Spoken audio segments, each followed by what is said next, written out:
क्या आपने कभी सोचा है कि इंसान मौत को टाल सकता है, कि शरीर बूढ़ा होना बंद कर सकता है और कि एक ऐसा योग है जो अमरता से जुड़ा माना जाता है? आज जो रहस्य मैं आपको बताने वाला हूं, वो ना किताबों में आमतौर पर मिलता है, ना डॉक्टर बताते हैं। इसे कहते हैं खेचरी मुद्रा। भारत के प्राचीन योग ग्रंथों में इसे देवताओं की मुद्रा कहा गया है। कहा जाता है कि जो साधक इसे सिद्ध कर ले, उसकी भूख कम हो जाती है, प्यास मिट जाती है और शरीर का क्षय धीमा पड़ने लगता है। कुछ शास्त्रों में तो यहाँ तक लिखा है कि खेचरी मुद्रा मृत्यु को भी धोखा दे सकती है।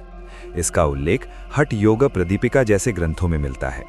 लेकिन अगर ये सच है तो आज पूरी दुनिया अमर क्यों नहीं? ये ज्ञान छुपा कैसे रह गया? योग के अनुसार हमारी जीभ के ऊपर एक सूक्ष्म द्वार होता है और खेचरी मुद्रा में साधक अपनी जीभ को पीछे मोड़कर अंदरूनी मार्ग की ओर ले जाने का अभ्यास करता है। माना जाता है कि यहीं से शरीर में अमृत नामक सूक्ष्म रस टपकता है। सामान्य इंसान में ये अमृत नीचे गिरकर नष्ट हो जाता है, लेकिन खेचरी सिद्ध योगी इसे ऊपर ही रोक लेते हैं। यही अमृत कोशिकाओं को जवान रखता है, दिमाग को शांत करता है और चेतना को ऊंचा उठाता है। हिमालय के कुछ साधु आज भी बेहद कम खाते हैं, कम बोलते हैं और वर्षों तक ध्यान में रहते हैं। उनका कहना है कि खेचरी मुद्रा से शरीर की ऊर्जा बाहर नहीं जाती, बल्कि अंदर ही घूमने लगती है। इसी वजह से वे बीमारी से दूर रहते हैं और उम्र उनके चेहरे पर साफ दिखाई नहीं देती। लेकिन यहाँ एक गहरी बात है।